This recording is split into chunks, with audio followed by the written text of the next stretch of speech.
So you have a gel press. Now what? It's tempting to just dive right in without any idea of what to do, or maybe it's terrifying. Either way, I have you covered with 5 essentials and a few basics to get you started on the right foot.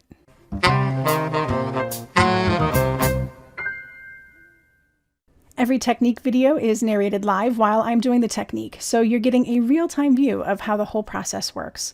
Pull out the supplies I'm using and create right along with me, pausing as you need. Before we get started, don't forget to like this video and subscribe to my channel. I appreciate it. You finally have this wonderful gel press in your crafting space, and you might not know where to start with it. So let's go through a few things that you need besides the gel press to get started with some basic prints, and then I'm going to show you how to do those basic prints. So the first thing that you need is a brayer. And you might have one of these brayers. I had this for years before I even had my gel press. So this works great. It's a nice soft rubber brayer and it's about 4 inches. It works really well to cover a lot of area at once. You might also have seen some of these small brayers, and these are great obviously for a smaller area. They have little feet that they rest on. And they work pretty well too, but sometimes you get those little lines through your paint as you're brayering it out. So you might want to go with the larger one. It's really up to you. They both do the same thing and they're both going to work fairly effectively. So the next thing that you need after the brayer is you need some paint. Now you can use a ton of different mediums on your gel press, but the basic is an acrylic paint. Now you want a medium to heavy body acrylic. So these little Liquitex acrylics are really affordable. They come in lots of different colors and sets. You can get heavier body acrylic. This is a little more thick, so it's going to cover the area a little differently, and you'll see that as I use it. Or you can get like mixed media paints as well. These are all water-based acrylics, and they work beautifully with your gel press. And they're kind of the staple beginner basic for using your gel press. So these are great to have, and you might already have some acrylic paints on hand. Don't be afraid to try what you already have. So if you have some cheaper versions of paint, give it a try and see how it works out. Cheaper paints tend to dry faster, so you might have some difficulties with that, but you'll figure it out as you go along. So the next thing you're going to need, of course, is some paper. And 2 kinds of paper that I use is either this resume paper. It's 100% cotton, and the weight of it is really quite nice. It's more of a paper, obviously, because it's a resume paper. So it's not thick. You can use cardstock, like 80-pound cardstocks and things that you might already have as a crafter, but this really works better with a thinner piece of paper because you're going to be pressing it, and you really just want to have something that's a little bit more flexible. So this resume paper works really well. Or you can use something like a mixed media paper, like this guy here. This is a big book of it. It's 11 by 14, but it's also not as heavy. It's 160 grams, whereas this resume paper is 120 grams. So it's just slightly thicker, but it also is a really nice weight. It's got a lot of flexibility to it. It's still not as thick as your 80-pound cardstock. It's going to work really well when we go to do all of our prints. So I just take these papers and I cut them down to smaller sizes so that they fit on my press, and I can get a really nice pull from that. So we'll use both of these papers and give that a try. The last thing that you need as a beginner, I love stencils on a gel press. This is where you really start to get unique looks and things like that. So just pull out a couple stencils from your collection and have fun with those as well. All right, now that you have a whole bunch of your supplies assembled, let's get started with actually using our gel press. Okay, so the first thing you want to do is put your gel press down on a nice flat level surface. And it doesn't need to have paper or anything underneath it. Actually, I kind of like it on this mat or somewhere where it can actually kind of stick in place. So that way when you're working with it, it's not slipping and sliding all over. So put down your gel press, make sure that it doesn't have anything underneath it and that it's just kind of laying nice and flat. And then take some of your acrylics. Now I'm going to use both of these together. Doesn't matter what you do. And just open this up, and I want you to put a few pea-sized drops of paint on your press. Now, what you're going to notice is that it does not take a lot of paint to get a really cool effect. You don't want to have your press coated very thickly. You want it to be a nice thin layer, and you're just going to keep working in thin layers. So the other thing we want to do is take one of your pieces of paper and just leave it off to the side. And we're going to do what's called brayering off, or just brayer our brayer on the side on this paper here to get rid of any excess paint as we go. So I'm just going to start moving this ink on my gel press. And you can see there's a little bit of pattern going on right now. That's because this is a pretty thick layer of paint. Just those 6 little pea-sized dollops puts a lot of paint on the press. All right, so I'm going to take this paint and I'm going to just spray it off on the side here. You can see how beautiful that is already, but that's going to help get rid of some paint. And then I can come back and do some more. If you go up and down, of course, you're going to move the paint in a different direction. You want to have a nice thin layer. Now, at this point, this is just kind of plain blue, but if you want to take a print of this to see what it's going to look like, you can do that. So let's do that. We're going to just put a piece of paper down on our gel press. It doesn't have to be square on here. You see how I just kind of missed the edge there? No big deal. And you're going to rub the paper into the press. And make sure you get all your edges there. If you want a full press, this is what you're going to do. So just do that. All right. And then lift it up. So the ink was still wet on here. The paint is still wet on here. And as you can see, it pulls up most of the paper, or most of the paint off of the press. So I have basically now a full blue background on my piece of paper here. And this is great. And here's the amazing thing. This is almost completely dry. So working with acrylic paint, it dries really fast on your paper. And it also dries fairly fast on the gel press. So you can continue working with your paper pretty quickly. So I'm going to set this aside for just a moment. And I'm going to take my brayer. I'm actually going to brayer the rest of this out. Make it an even thinner layer. You can see it's like starting to skip some areas, which is really kind of cool.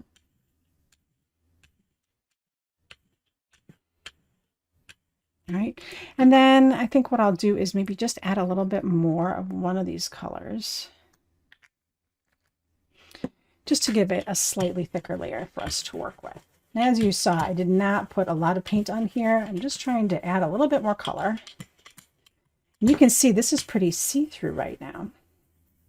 So what I'm going to do is get this on here as evenly as I can, and then I'm going to let it dry so I can show you what this is like when it's dry and what happens to your gel press. So we're just going to sit for a few minutes and test this and make sure that it's dry before we come back. All right, so I waited for about a minute, and this was such a thin layer that I didn't really have to wait much longer. And you can see I can put my fingers on here and it's not coming up with any of the paint. And I could put a piece of paper on here and it's not picking anything up. So how are we going to get this off?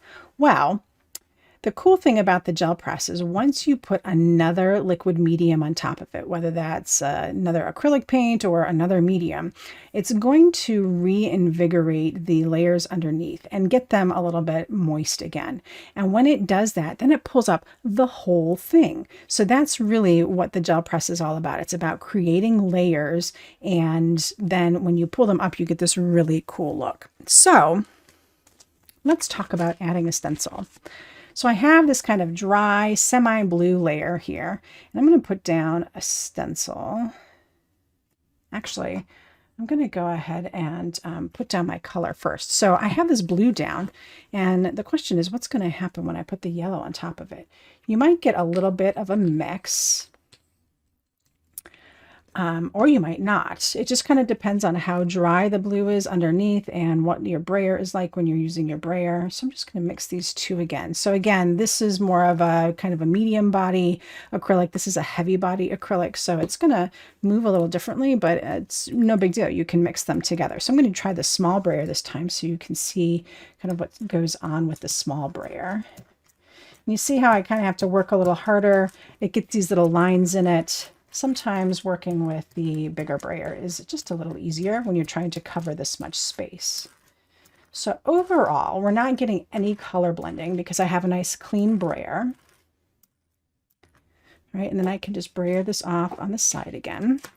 And this becomes a fun little sheet as you go along. You might get some color mixing. You might get just some really cool looks. Now this is also almost dry on the brayer here, so I can also use my large brayer again without having to worry about mixing those colors too much. So I just roll that off. And now I'm going to put my stencil down. So I'll put the stencil down. And the first thing I'm going to do is take a piece of card and put it down. And what it's going to do is it's going to lift the yellow and anything underneath the yellow from through the stencil. So this is kind of a fun little technique that you can do with your stencils to create a stencil pattern on your paper very selectively. So there you can see that it pulled up that pattern, and see how it pulled up some of that blue? That was from the very bottom. It's very cool. And then if I want to get the rest of this, I can just continue working with this piece of paper because it is fairly dry. So I can pull up the side here, and I don't care about overlap because this is really cool looking, right? So we want to grab any extra color, pattern, etc. as we go along.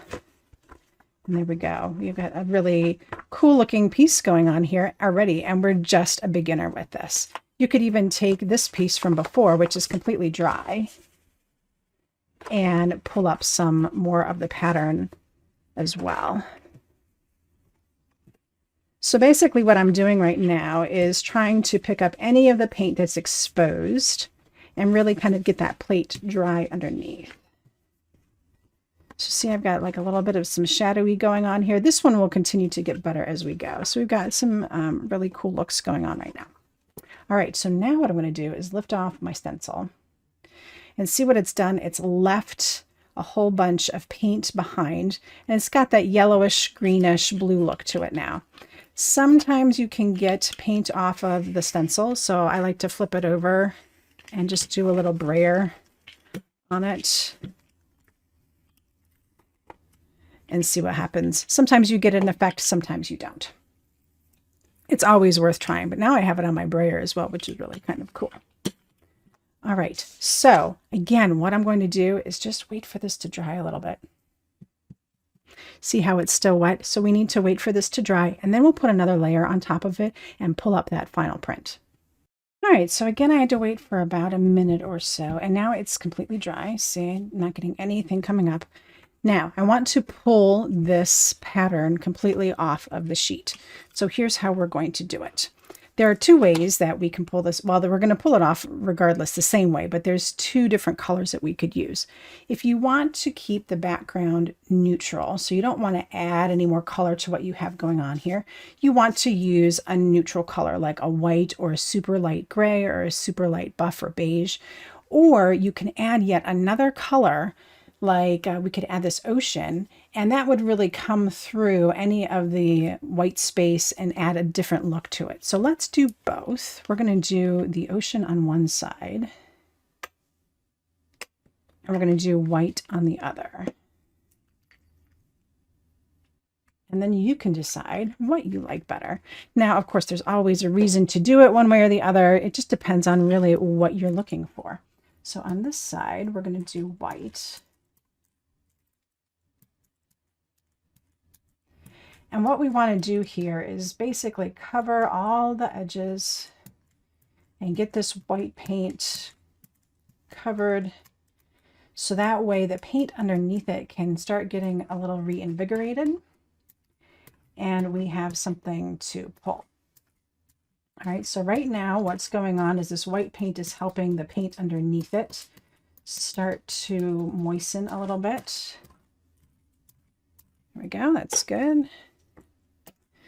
And I'm going to go ahead and put a piece of cardstock right over that. Let's put it this way, so it can start to adhere to our piece of paper. Right, so I'm just going to press that down for a second and just leave that be while we finish up this one here. So we've got this ocean color. And I'm going to put this down on this edge. It looks like I could use just a little bit more. There we go. And watch, that might be a little too much, but that's okay. That's what we have our piece of paper on the side here for. So again, there's always the opportunity to remove the paint if it's too much. This is no big deal. All right, that's quite good actually. All right, so we've got that side. And we're going to go ahead and cover up this side now with another piece here. I'm just going to kind of line those two up together. All right, so this one's been sitting here. Let's just rub this off. Okay, so let's pull off this side. And I like to just pull up the corner and see how it's coming. And you see how this is coming off pretty clean. So I think I'm going to get the whole print, which is exactly what we wanted. Check that out. It's beautiful results. And that's with the white. So as you can see, like all these white spaces, they're going to be that ocean blue on this side, which is going to be really neat looking. All right, so let's pull up this side and see what it looks like with the ocean blue background. So again, I want to make sure that I have enough contact on here and that it's nice and rubbed into place. As I lift up, I should be able to see most of the press. And now you can see what that looks like. So there was quite a bit of white space that the ocean color took on the back of this one. Whereas this one, by adding just the white, it looks like it's just white paper showing through, and it looks absolutely stunning. But both have their place in a project and are perfectly acceptable. You can continue to work on these, adding more layers, doing more creative things. But in general, this is the basic way to use your gel press. And as you can see here, it doesn't take much to get started and create a really awesome look. I hope you enjoyed this technique and you add it into your toolbox sometime soon.